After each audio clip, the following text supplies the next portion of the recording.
Thank you to our speakers and to our moderator, Chika Uwazi. The next plenary will commence in a few seconds. We'd like you to please participate in the session by leaving your questions in the question and answer box. Also, please remember about our polls that, of course, are always available at the start or in fact at the end of each and every session. We also value your feedback, so you could please also give us some of your feedback right there underneath the banner. You'll see an area there that is a survey where you can fill it in and give us some feedback regarding your experience of the overall session. We'd like to remind you to also make your donations and share this content with your members and your network as well. We encourage you to continue your conversation on social media using the hashtag APF2020. I've seen a couple of different hashtags. In fact, some say 20 and some say 2020, but I'll sure be looking for both of those to see what conversations are happening on social media as well. So keep it coming. The final discussion, or in fact, inclusion in our program for day 3 welcomes you to join the plenary titled Defining the Narrative, Our Africa, Our Stories.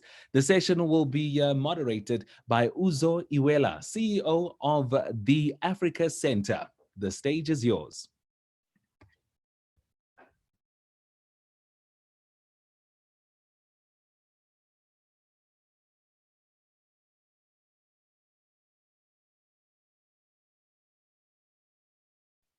You know, this is the thing with Zoom. Here I was just speaking my mind, and of course I was on mute.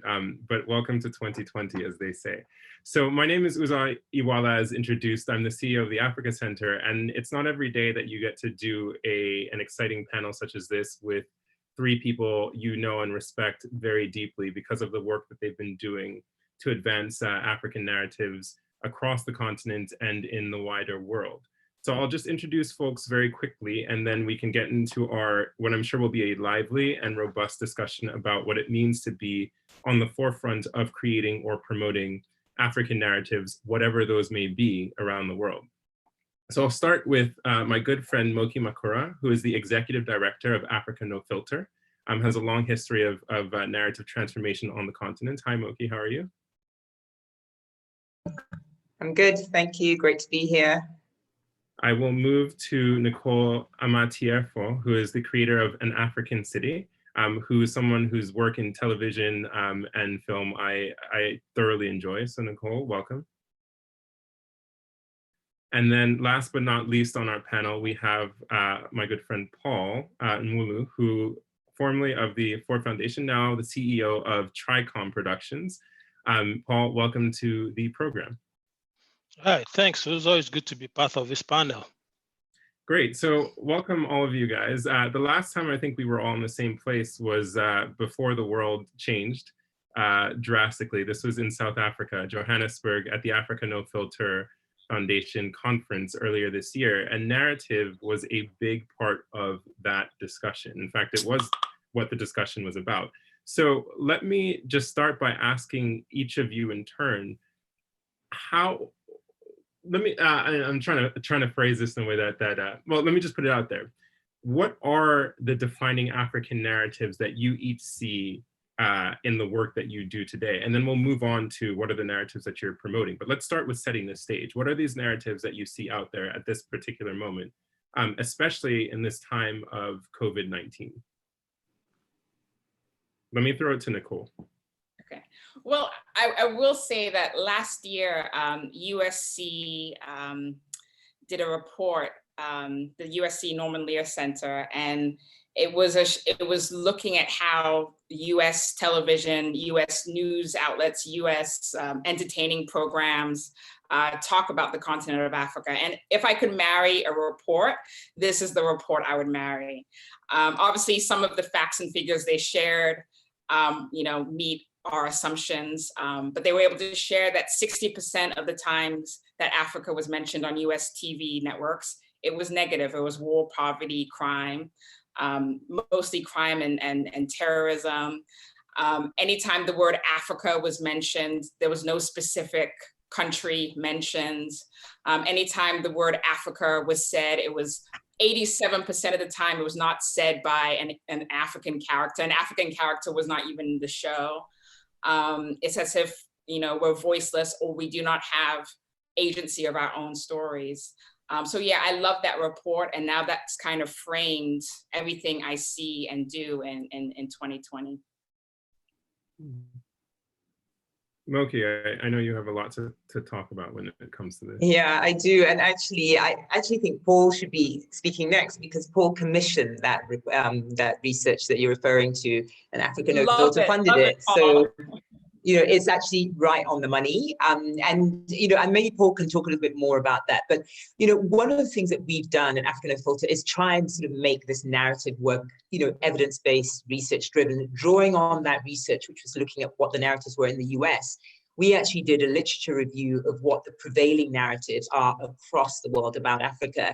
And we sort of identified 5 sort of frames of stories. Like, there were lots of different stories, but, you know, if you looked at them, they were either speaking through a frame or through the lens of poverty was one of them, of poor leadership, corruption, conflict, and disease. So if you think every time you sort of a story about an African country or about the continent, it was sort of told through those 5 frames. And that kind of led us to sort of extrapolate what these narratives were. And it's essentially the sort of prevailing narratives about Africa are, that Africans lack agency, and I'll come back to that quickly, but also that somehow Africans are dependent, that we sort of need help to get things done, and that somehow we're broken because we're always trying to fix the continent, we're always trying to fix something, and that just says, you know, that, you know, we need fixing. And, you know, the one that I feel that probably, I don't know, just hurts me the most is that Africans are lacking agency, that somehow we don't kind of just get things done, and we don't have that. And which is why the sad and really unfortunate kind of protests and that massacre in Lekki, that the stuff that's happening, the NSAR stuff that's happening in Nigeria, as sad as it was, it showed me that, you know what, Africans do have agency, because it was young people that took this to the streets to create change. And they were trying to create change around a system that they didn't like, and that's agency. So for me, that right now, as we speak, these protests we're seeing, we are challenging that narrative. But I'll come back to you, and I'll let Paul take it on. But that's kind of what we are working to try and shift. Paul, before you dive in, and I really want to hear about commissioning that report, Moki, I think just for everyone's benefit, I think just repeating those 5 frames, because I'll just repeat back to you what I had: poverty, poor leadership, conflicts, corruption, and the 5th one was disease. Disease. Okay, great. So we can come back to talk about that in the work that you all are doing, and how perhaps some of what you're doing is challenging that. But Paul, let me turn to you. As Nicole has said, she would marry the report that you commissioned. Why don't we talk a little bit about why that report was commissioned, and then your thoughts just in terms of the general framework for narrative understanding of Africa. Thank you so much. And thank you, Nicole and Moki, for exposing me and my supporting that research. And I use the word expose because, I mean, it was an amazing research. And it was a privilege working with USC in supporting the research. And really how it came about was when we started Africa No Filter, we were looking for a way to get some baseline data on African narratives, so we could be able to evaluate down the road how much impact we have had by the investments we've made. Ironically, USC was also looking at doing some work around African narratives. So it seemed to be at that point a marriage made in storytelling heaven. So we were able to give them that support. However, I use the word exposing because one of the things I found difficult in supporting that work was that this research should have been done in the continent.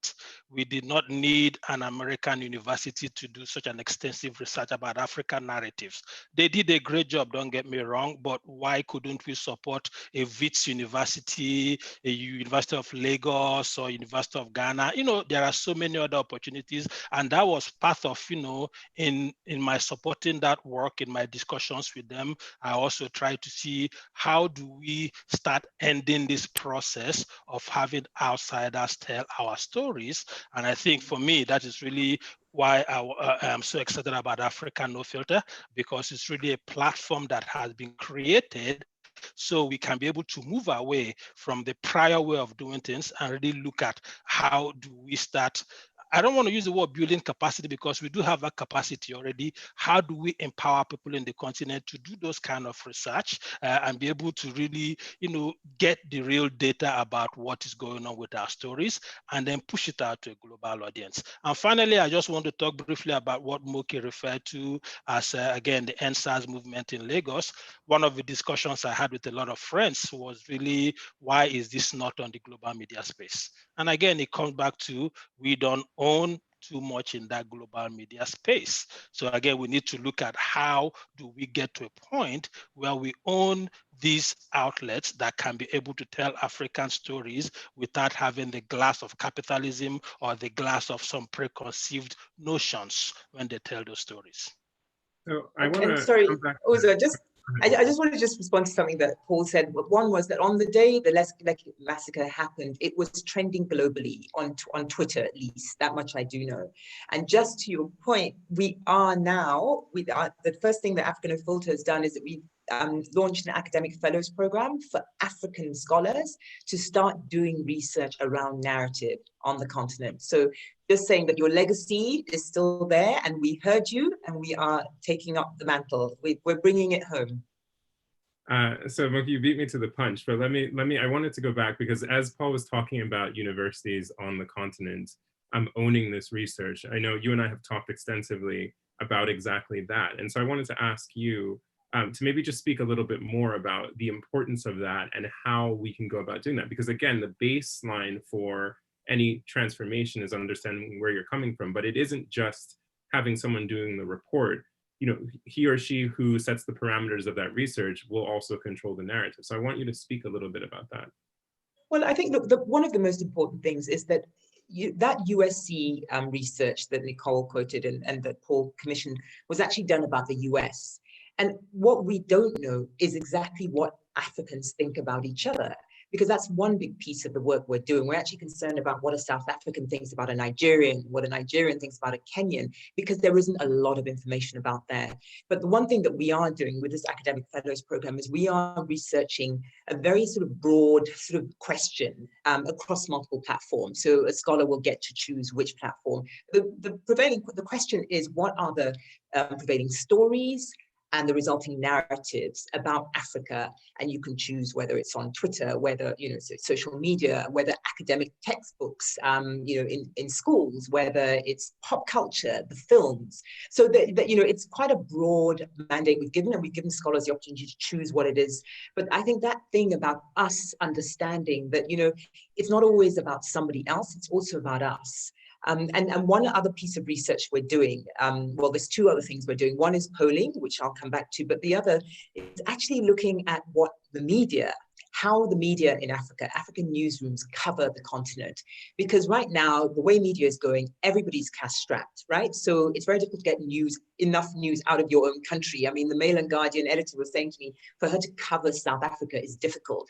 But yet, how do they cover the continent? Your average news editor of a mainstream newspaper in any African country does not have correspondents outside of that country in other African countries. They are reliant on Reuters, AP, AFP. So ironically, we are getting news about each other from Western sources who are covering a particular type of news. They are covering the things that generate those narratives. They're covering the elections where they're looking for faulty elections. They're covering famine. They're covering all of these things. So and you can't change news. News is, the definition of news is if it bleeds, right?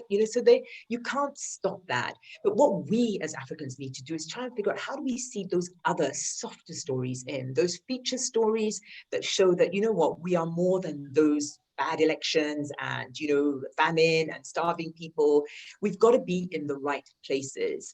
And the one issue that we've picked up, and I actually can't back this up, but I've been told it a couple of times, that like a platform like Wikipedia, which is the world's largest resource for general information. If you Google anything, it probably takes you to Wikipedia first. Apparently there is more information on Paris, the city, than there is on the continent of Africa. So we're not even in the right places. We're not where people go and search for information. Our media outlets are covering stuff that, you're more likely to see in, the New York Times, and because that's where we get our information from. So there's a lot wrong with the infrastructure for us to change narrative.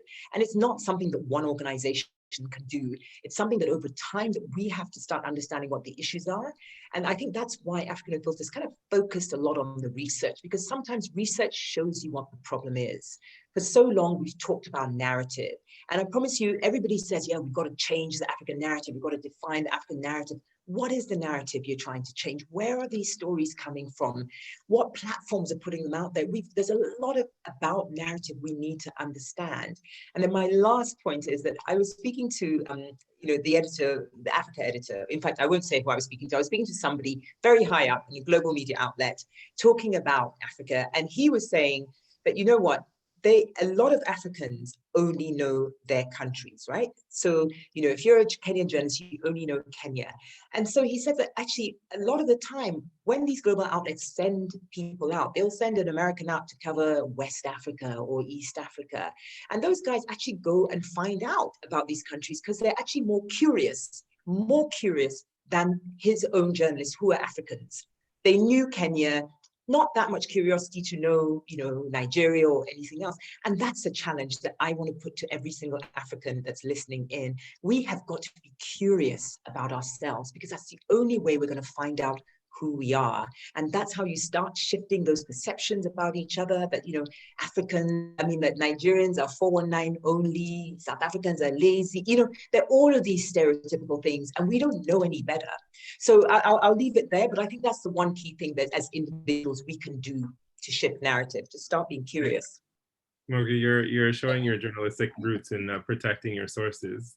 But let me turn to Nicole, because I think Moki said a lot there, and I know I saw you nodding your head. I know there's some things that you probably agree with, some things you may disagree with. So let's hear it from you. Well, the first point about how the report that I love and would marry focused on was by a USC film school, by a US entity, but it was actually really important to Hollywood controls the majority of the content we see globally, right? So NCIS is one of the most watched shows in the world. The Big Bang Theory and Modern Family is one of the some of the top comedy shows loved around the world and even on the continent of Africa. I'm a TV producer sitting in Ghana, and I have more access to US TV shows than I do Kenyan TV shows or Moroccan TV shows. So to do this US study to see kind of how the US is pushing out stories about Africa that is going to be seen throughout the world and be seen by us in Africa, I just found just very valuable and very, very necessary. And what I loved about the report is that it did show action points that I've got to admit that I'm already doing with an African city. So the fact that 30% of the time that an African character is on a US network, 30% of the time it's going to be a woman, 70% of the time it's going to be a man. In my show, it's all women all the time. The fact that most of the times, if there is an African character that's speaking, I think they said something like they speak less than 10 words.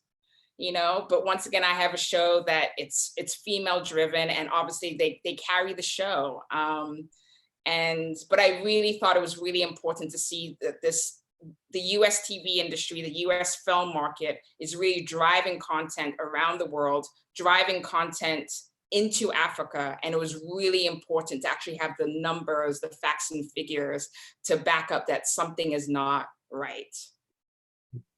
Nicole, let me press you a little bit, because we talk a little bit about we've talked in the news, Moki mentioned a little bit about the news stuff. You're in the feature space, you're in the narrative drama space. Yeah. And a lot of, you've mentioned how you're flipping the script in terms of demographic representation. An African show, all Africans all the time. What about themes, right? If we've got Moki's kind of outlining for us when people talk about Africa globally, macro, poverty, poor leadership, conflict, corruption, disease, that doesn't leave much space for some of these other discussions that we're all having in our homes. I think your show touches on things like sex, relationships. Your show touches on family dynamics. It touches on what it means to come back to a place. how are you handling that, both within the environment you speak, and also in terms of the larger sort of macro African narrative environment? Yeah, well, I love it because, I basically, because of my previous work in development at the World Bank, et cetera, I was traveling a lot throughout the continent of Africa. But anytime I would meet up with my girlfriends in different cities, whether it was Nairobi or Kigali, we would end up talking about love, sex, and relationships. And so I loved the show that really just got us in a conversation about various issues that we were facing in love and relationships. And what I loved about it was, it was something that connected us to women around the world, which I also appreciated. My favorite comment on our YouTube channel was somebody who said that she was born in Puerto Rico, lives in, what was it? She was born in Puerto Rico, she's Puerto Rican, born in New York, and lives in Italy. And what does she have in common with these women? Everything. So I just loved that I got to be part of something that kind of united women around the world. Yeah, and I just loved doing that and loved being able to do that. And I thought it was important. And I love that when I'm in a grocery store here in Accra, Ghana, or I'm in a restaurant here in Accra, Ghana, pre-COVID, that there were women coming up to me and saying, thank you. Thanks for letting me see myself on screen.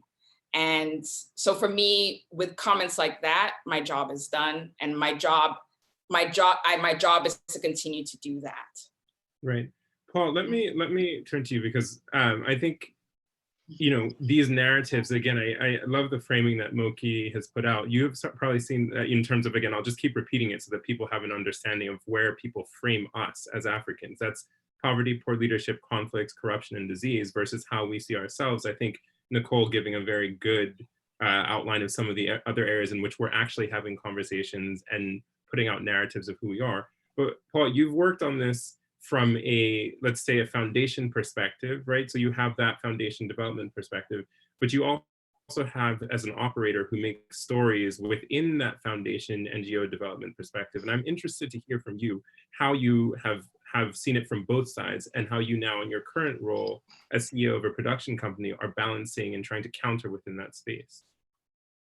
Yeah, thank you so much, Uzo. I think, if you look at the two approaches from a foundation and development perspective, yeah, content that is supported is content that is hoped can drive change. That is the whole idea, where in development we support content. And I also think that in doing that, we also put a lot of pressure on storytellers. I think one of the things we've kind of forgotten is that a lot of us use media and stories as an escape. Let's be realistic. It's not every time that we watch a content that we want to walk out there and become evangelists to a particular cause. If you look at, for women, people watch So Plain, for goodness sakes. I'm sure some of you watch So Plain, the movie, and so why such a movie? So I think in the development sector, we have been very, very focused on creating content that rightfully stirs some people's emotions around social injustice and looks at how to do that. And that is all good. But I also think from the commercial sector now, and I admire what Nicole is doing, because Nicole is out there in the commercial sector telling a story that empowers African women, which is good. But I'm sure she's also using an approach in telling that story that is not too preachy. So I also think part of what we need to do as we look at how do we tell African stories is to make sure that we are not putting undue pressure on African storytellers, that they must tell stories that lead to change happening. Stories can be told just for the sake of telling stories. And I think, so that is what I'm doing now from a point of view of the commercial sector. Telling stories that have a mass audience, that will make people laugh, that will make people forget the difficulties that we are already in. Because again, when you are facing those difficulties, you want to be able to come home, turn on your TV and tune out, and I think really that is kind of my own approach in storytelling at this point. Can I just follow up with that quickly and just say, I guess the goal with any work that I do is, yes, there's some education around it, but it has to be entertaining. You know, it has to be both, but it's okay to be entertaining. I think as TV creators, we often feel like we don't have that right or that space to just be entertaining. So definitely, as I pursued an African city, it was education, but entertaining. I also, I don't want to constantly react to the West, but I've got to admit, as a TV content creator, you don't want to live constantly reacting to the West. But I guess my approach has been, okay, so they think we're only poor. They think there's only poverty in Africa. Well, then I'm going to show another side. I'm going to show women that are successful and who are making it financially. Even when it came to hair, for so long, our natural hair was downgraded. But I have a show that celebrates our natural hair. I have a show that usually, even in Africa, it's the concept of women's beauty is how close can it be to a European sense of beauty. So I wanted to make sure I had 5 casts that were an array of complexions. But I guess, you know, Moki brings up some of the themes that the West is constantly regurgitating. So I guess I'm fighting that by trying to bring out the opposite. But at the same time, I don't want to constantly live my life in reacting to what the West thinks of us. I want to Nicole, sorry, let me just jump in here. Nicole, yeah, so Nicole, I also want to point out that, I mean, what you do, I don't think it's not just reacting to the West, it's also part of what you do is actually giving an encouragement to young African girls growing up. But I can be that character I see on an African city. And for me, that is even more important than reacting to what the West sees, because, you know, when we look at your characters, that is what young girls have been traditionally told that they cannot be. And now they see that and they say, wow, I can actually live that kind of life and be well fulfilled. For me, that is an amazing thing that you're doing, not reacting to what the West is saying about us. So I want to park this because I think there is a bit of a thing about the Black person's burden, if we'll put that for a second, especially when it comes to representation. And I want to drill into that in a second. But my question will now turn to Moki, and I'm just going to ask you a simple one. Are you not entertained? That's the first question. Moki, you're on mute. Am I not entertained? Was that the question? Exactly, by some of the stuff that, for example, Nicole and others like her are putting out. No, absolutely. And can I just tell you how critical pop culture is? There's actually research that shows that pop culture is the most influential way of shifting narratives. You know, it's not the hard news stories. You can write as many hard facts about how actually, you know, Africa is not poor, or Africa, you know, levels of people dying of HIV or TB is X. Show them a film, compelling content, the sort of stuff that Nicole makes and she's talking about. I think that's actually the way forward. The sad thing is that it's probably one of the least funded sectors on the continent. The sheer power of this sector and what they can do. I mean, look, we kind of did this, you know, another kind of quick dipstick research, and we found that the 4th most tweeted African country in 2018 was the fictitious country Wakanda. That was, you know, that just goes to show that, you know, people really, it's much more engaging. Put a story out, you know. And so for me, Nicole, what you're doing, I think, is amazing. I think, Paul, what you were saying about just, you know, the stories and the social change, you know, it's not, I think Nicole's right. We shouldn't necessarily just be reacting to these narratives. And, you know, the things that we keep talking about, these negative narratives, and there are other narratives. You know, when you talk about music and culture, most people think about, oh, Africa, entertainment. Do you know, actually, recently, we got a data scientist who's always sending me all this information, like really compelling stuff. The most recent thing he did, he searched all across Google Trends for the last, I don't know, 8 years. Like when you Google something, Africa or an African country, what are the most searched items? The #1 searched item in Google Trends against any African country was football. People were searching football. It wasn't, well, mind you, the second one was war. And the third one, what was the third one? The third one was something, you know, elections. So what I'm saying is that, you know, we're not all about bad, but the challenge is often people will think of those negative stereotypes first. And I think to Nicole's point about that research being important, it's important in that, yes, America does dominate, the West does dominate the things we see.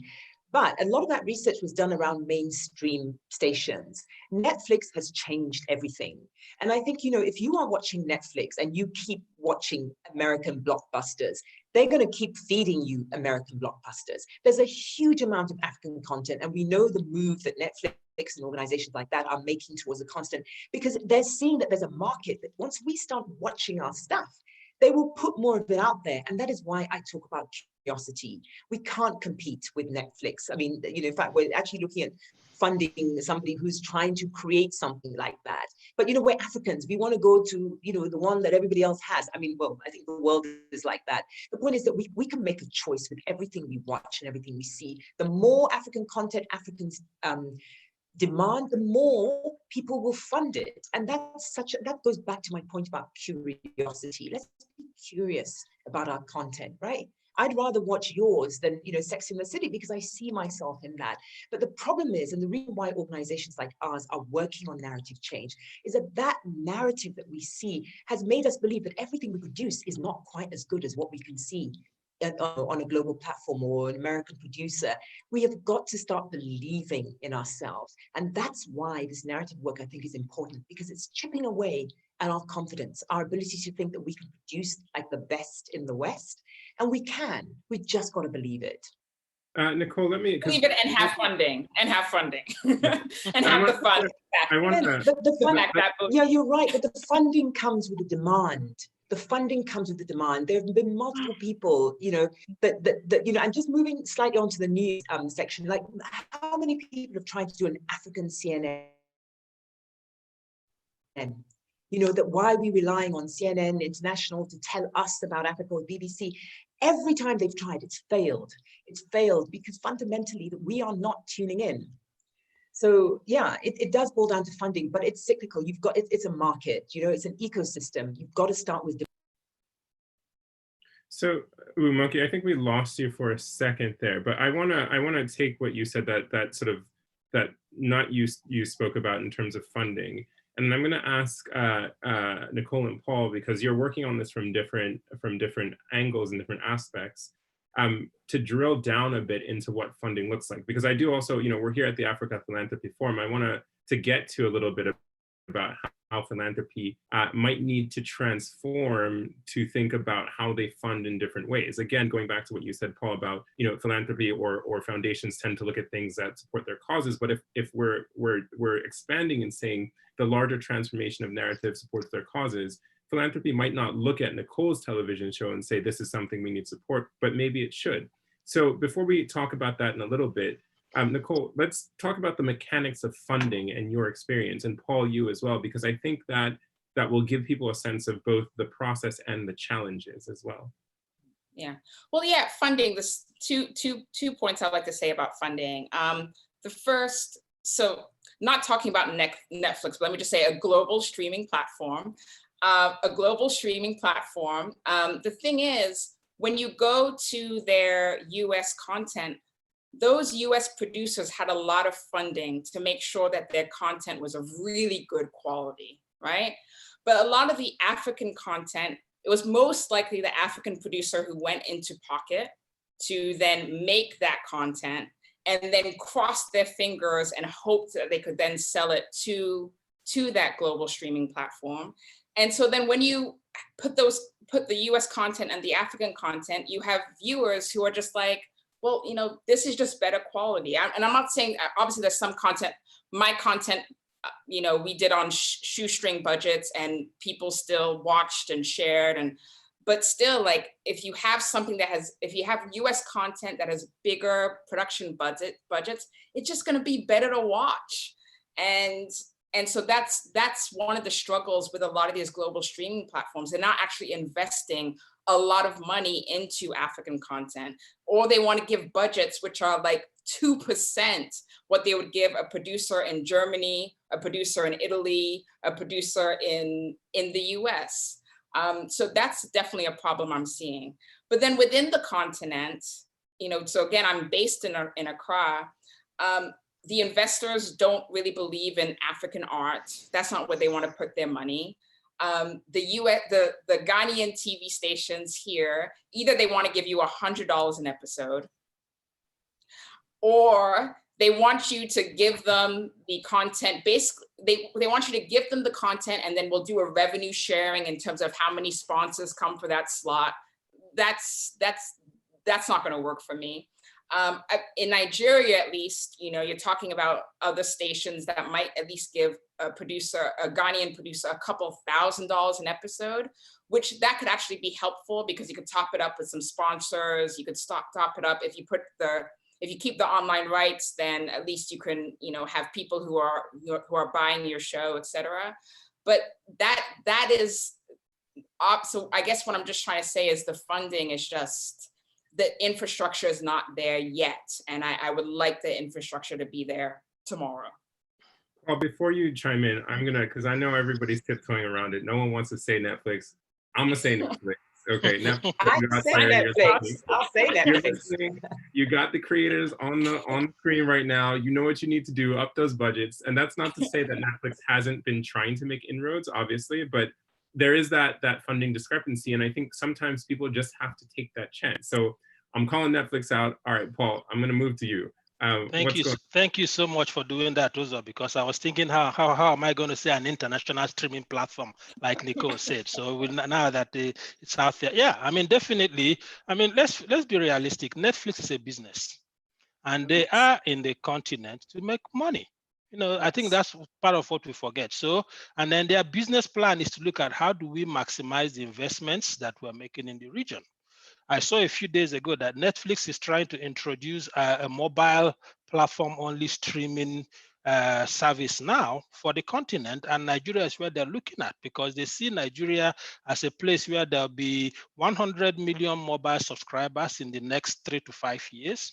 And if they can get 20% of that through their mobile-only platform that is cheaper than the $12 we pay for the full service now, imagine the amount of money they'll be getting. So again, for them, it's a business. Yes, I'm not going to say they have not tried to invest in the sector. They have. I'll give them their props, because they have. But again, like Nicole says, the investment that they're making in the sector obviously will not be at par with the profit that they want to get from the sector. They're going to suppress the investment so they can be able to increase their profits. That's their business plan. Yeah. And again, we are happy that they're beginning to commission some content. But again, that is very few and far in between. They commission with people that are well known. So those upcoming ones that haven't really gotten the names and the blockbusters will have to self-fund their movies. I know quite a few filmmakers that, I supported through the Ford Foundation that were able to, create some content that they are not trying to sell to Netflix. So again, we need to be able to look at how do we change that system. And then, then finally, when it comes to funding, there's some, I'm always someone that likes to think of innovative ideas. One of the biggest things that many philanthropists have looked at lately is impact investing. And we look at impact investing and look at it. We want to impact invest in affordable housing, renewable energy, low-cost loans to allow women to start businesses. Those are all amazing things. But why don't we look at impact investing for media? Why don't we look at impact investing for storytelling?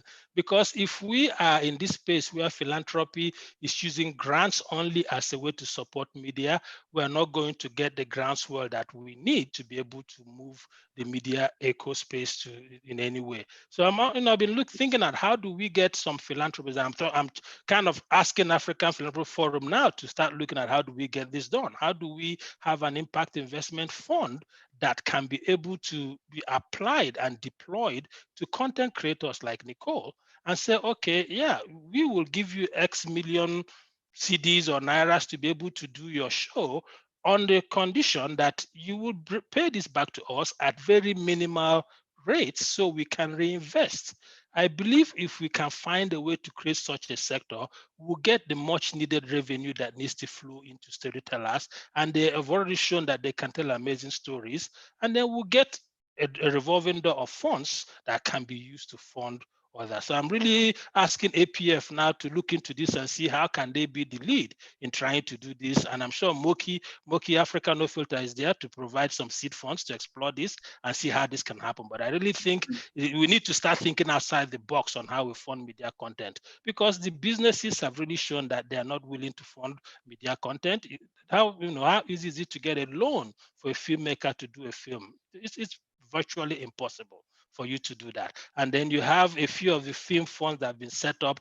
They're often set up as political funds. They have a film fund set up, and then the person that runs the film fund is a member of a political party. The person is not a storyteller. They don't know how to manage the funds. And at the end of 2 years, a lot of money has gone down the drain and no impact has been had. So let's start thinking about how do we do things differently in supporting storytellers and filmmakers and creatives. Again, so since we are, sorry, 1 second. Because I want to press Paul on something, and Moki, and then Nicole, I'll come to you. Since we are, again, in this philanthropy forum, how do people in Nicole's position, or for example, in my position, when I'm wearing the hat of a content creator, how can folks approach you guys who are on the foundation side? What are the things that people need to understand about foundations to be able to put proposals before people to get that cash? I'm asking for a friend, okay, just so you guys know. Okay, well, I think the first thing you have to understand is how foundations fund. Foundations fund in a way that align with the outputs that they're trying to have. So a lot of filmmakers that came to meet me in the Ford Foundation will have some wonderful ideas. But I have to sit down to say, okay, how do we get this idea to align with those 2 or 3 program areas that the Ford Foundation has decided to support in the region? And that makes it difficult, because a lot of times creatives have an idea and they don't really want to conform their ideas too much to fit into your own goals and outputs, and that makes it difficult for them to get funds. So I always say, understand what the funder is funding, understand their processes and their procedures, because again, like the Ford Foundation and many other American, private foundations have to stick with US IRS set rules and regulations. So that again limits a lot of what we can do. Like we cannot, Ford Foundation could not support films that could be seen as pushing one ideology over another ideology. So those are things that as a filmmaker, you really need to do your research and understand, what is it that can be funded, and then basically structure your proposal and your outreach to fit what that foundation can support. So Moki, let's hear from you, from your experience, both because you've worked in multiple foundation capacities. What are your thoughts around this? Well, I mean, prior to being an African No Filter, I was at the Gates Foundation, and you would get approached with requests to fund content, and we were clear we don't fund content, or we I don't know what they do now, but we didn't fund content. So producers who had amazing shows that even seemed to speak to the issues the foundation cared about, we didn't necessarily fund them. African No Filter is slightly different in that we are actually one of our primary goals is to kind of fund storytellers. But the one thing I tell the team is that we aren't necessarily funding storytellers and artists and creatives because we like them. We're funding them because we have a mission that we want them to help us achieve. So, if you come to me and you say, hey, I've got this great film and, it's set in the Congo and there's lots of disease and we show lots of poverty and there's whatever, probably going to think, well, that doesn't really align with the mission that, why we're funding. How else can we tell this story? But the challenge with content is that content is so expensive. I could blow my entire budget for the next couple of years on 1 or 2 productions. It's too high risk. So there's a bigger challenge here. I think Paul's, idea of some sort of pooled fund, we've always seen that to work in development. That's how the Global Fund was born. There are all these things when people come together to address an issue, then yes, A, there's more funding, and B, it's just more brains to kind of figure out what the issues are. With content creators on the continent, there are multiple issues. There are issues around the policies that support them. The infrastructure is not there. Banks don't loan money. Market isn't, clearly there. The platforms aren't necessarily there to even show the stuff.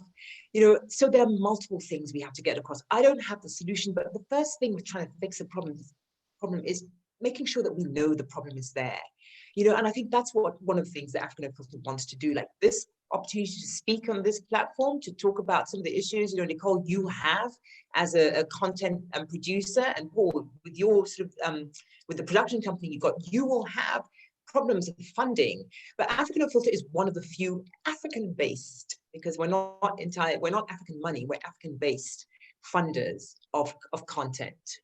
And there's nobody else. There are not a lot of people, you know, and right now we have a lot of money from American and one US, entity, but we're struggling to get African funding into us so we can re-grant it out. And I think the challenge is that, as you know, Africans, when the philanthropy, I mean, I haven't listened to all of the sessions, but a lot of where the philanthropic money goes to is for what I think people think as just Africans' core needs, you know, our basic needs. It's like agriculture, it's like health, it's like all of these things. It's like, like immediate relief. And entertainment, content is sort of seen as a soft thing to have, because we don't really truly understand the impact. When you take a world with no entertainment, I mean, look at during COVID, why did Netflix, you know, everybody was turning to these global, you know, platforms, everybody was watching content. So it is an important source, but we haven't made it. I think on the sort of hierarchy of needs, it's sort of seen as slightly lower down. And I think until we flip that and make people realize that actually, you know, content works, just being able to inspire a young girl because she saw herself and she saw a better version of herself on a television program is powerful. You know, with the number of young people on this continent, this inspiration is critical, because that's how we move people along, right? You know, you may not have the means to do it, but if you believe you do and you have hope, that's actually how you lift yourself out of poverty. You can throw as many development initiatives onto the continent, but if people don't believe and have hope, it's not going to work. So I think that this content thing is bigger. It's bigger than the way we're seeing it, and we've just got to convince people that actually this is important. Nicole, I cut you off just to sort of to get Moki and Paul to respond, but I know that you had a point you wanted to make, so I'm going to come back to you. Okay. And yeah. Okay, well, I just would love you, Paul, but I would not take a loan. I would never take a loan for TV or film. I mean, if I had done that for an African City season 1, I would have been in a lot of trouble. Season 1, I self-funded an African City, lost a lot of money, but I did not make that money back until season 2. But something that really helped me with season 2, and again, it's a Western platform, a US platform, was something called VHX, which has now been bought by Vimeo. But it was just the fact that there was this online platform that at any time I had the control of uploading my content. I had the control of deciding what my price factors were. I was in control about distribution. The website gave me control. And what I hope one day I would find an African entrepreneur who would create something, a comparison to VHX. But the fact that this online platform gave me control. But again, I had to have a US bank account. And so I would love to see a website where African content creators, they don't need a US or European or Canadian bank account. They could have a Zenith Bank or whatever bank local to Ghana or Nigeria, Kenya, et cetera. That is what I think is really needed by TV content creators on the continent. And we don't just need financial support. Like if Ford Foundation gave us technical support, or any kind of foundation gave us technical support, if they gave us, 3 days of me being able to just chat to the showrunner of Orange is the New Black, but a lot of that technical support, hanging out with Reed Hastings, a lot of that technical support is really valuable as well. Me too. So Nicole, also just one 30 seconds. So Nicole, if somebody was to offer you $1 million loan that's paid back over 5 years, 1% interest rate, and you have 5 years to pay it back, you wouldn't take it to invest in your content? I would take it and then fake my own death and never be again. No. You know what? I mean, Nicole, I have to say, listening to that, I think it's great that you don't necessarily want to borrow money because it feels like, you'll get into debt. But again, you've got to believe that the content you're making is going to be consumed and is worth something. And, you know, if you're saying, oh no, you're not going to, that to me says, okay, you can only take grant money, which feels to you like it's soft money that you can waste. But also, even as a grant maker, I want to make sure that that content that I'm funding is going to, it's something that the producer believes in, that she would actually borrow money on it if that loan was available. I would rather license things. So like I've been talking to entities in which, you know, they'll keep the content for 5 years or 10 years, but they're paying me a license fee. Like that's something that I can handle. Or it's not that I necessarily have to pay the $1 million back, or it's once they take from the profit. Like I'm not really in debt. It's more about they take depending on how profitable the show or the film is. So there's different structures to look at. But I mean, I think one of the things is that, you know, if we were going to do fund specific content, I've already said as a policy that African Filter, we can't afford to, you know, to fund individual pieces of content. There's just so much and we just don't have enough money. But if we were going to do that, I would want to make sure that the film, the producer knows exactly where that film is going to be seen and how many people they're potentially going to, there's got to be some marketing and distribution plan. I think often because we deal with creatives who are great on the script writing, great on the producing, also critical. So I just want to put it out there that that's, you know, being a creative by default. I think my internet's a bit unstable, but I don't know if you can still hear me, but being creative by default doesn't mean that, you know, you absolve responsibility for the kind of the hardcore end. It's like, at the end of the day, we're making content that we want to be seen. It's got to be seen. I love to have a business hat. I love to have a business hat, but the industry is so fickle. I mean, for an African city, for a year and a half, we had a development deal with TBS, right? Big deal, so excited. And then one day there was an executive who was like, why are we doing a show based in Ghana? And then that was it, right? So for me, what I'm learning, I've been to Netflix 3 times. Actually, they've approached me 3 times about an African city, right? And I thought an African city got this global recognition, global support. They haven't taken it. So I think it's just, the industry is so fickle that's why it would be hard for me to take some risks.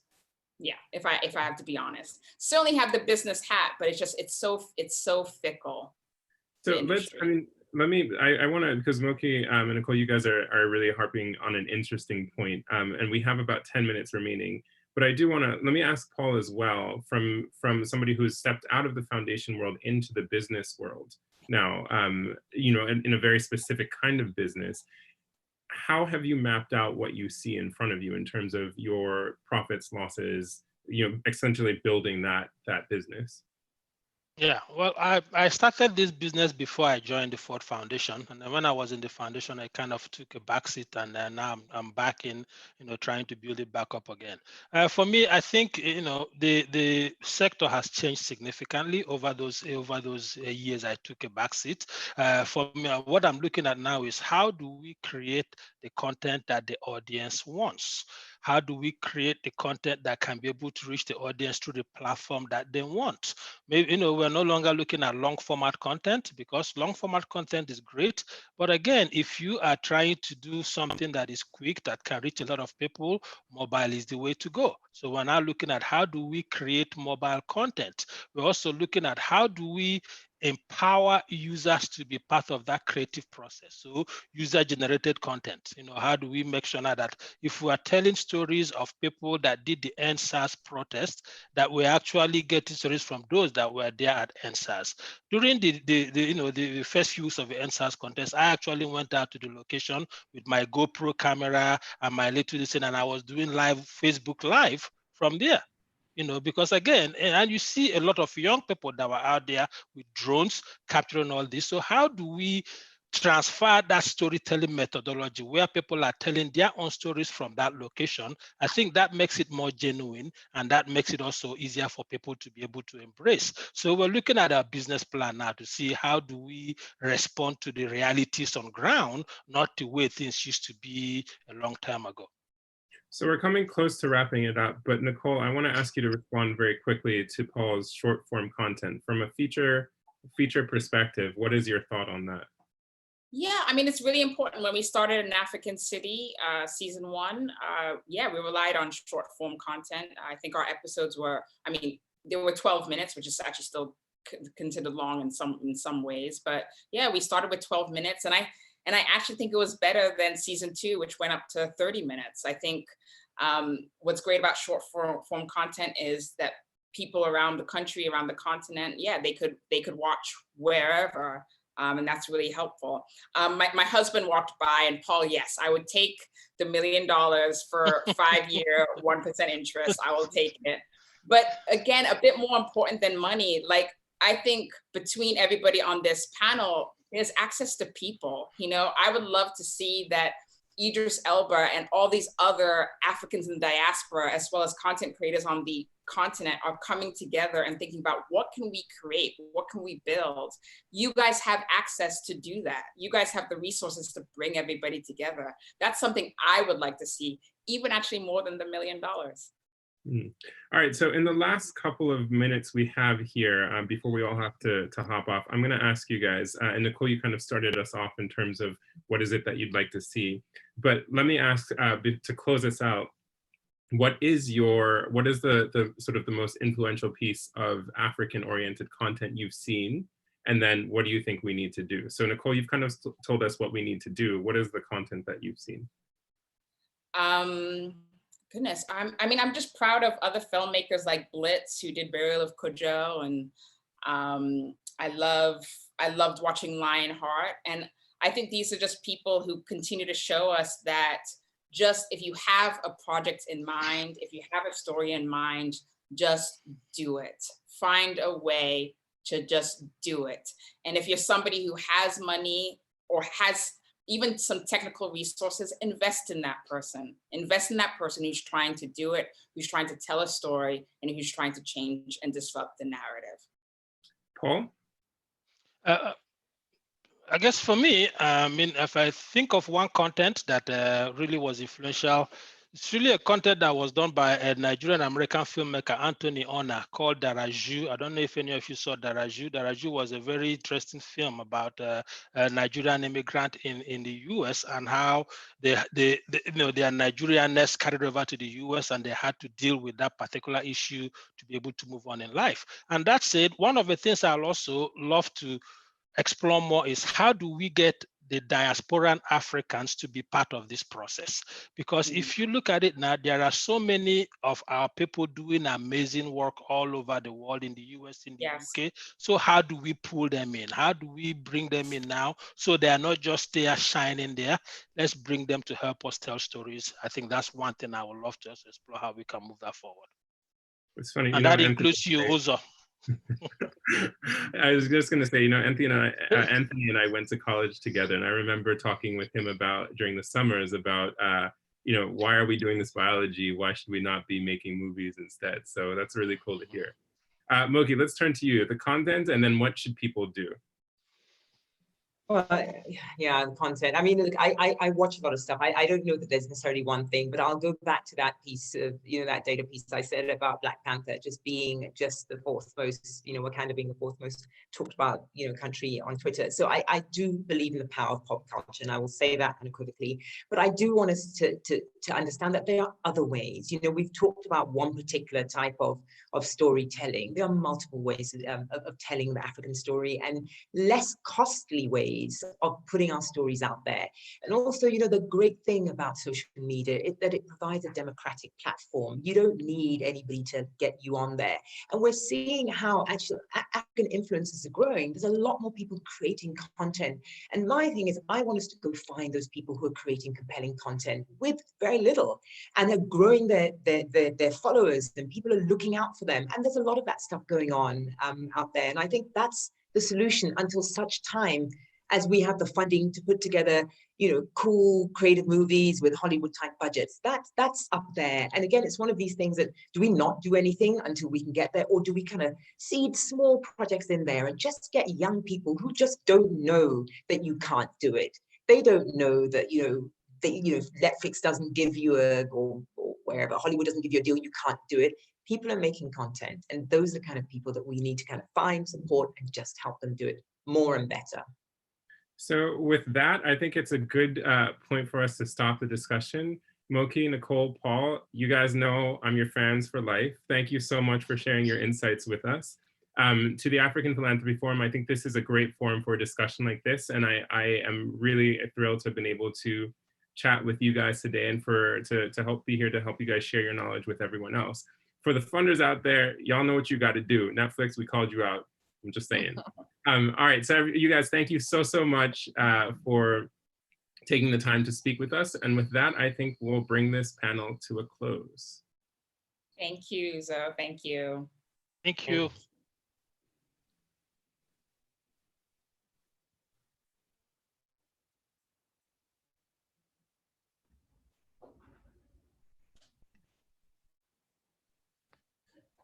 A big thank you to our speakers who participated in our final session, defining the narrative, our Africa, our stories. What an insightful and, of course, thought-provoking discussion they had. What an exciting 3 days this has been. APF would like to take this opportunity to thank you for your contribution to making this a successful 3 days, and also thank its network, community of donors and partners for their continued support.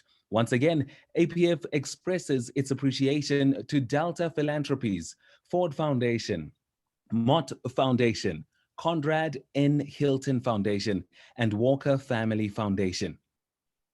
We'd like to remind you once again to leave us with your feedback. We'd like to know what you thought of this entire 3 days. We've got a couple of polls as well as a survey that you can fill out. So please do indeed get that ready and fill that out as well. As we prepare for the closing session to start, a last announcement. The networking lounge will be open for another 30 minutes. Do engage and network at leisure. Without any further ado, I'm thrilled to introduce and welcome APF board member, Her Royal Highness Nabagereka Queen Sylvia Nagindi, to give the closing remarks.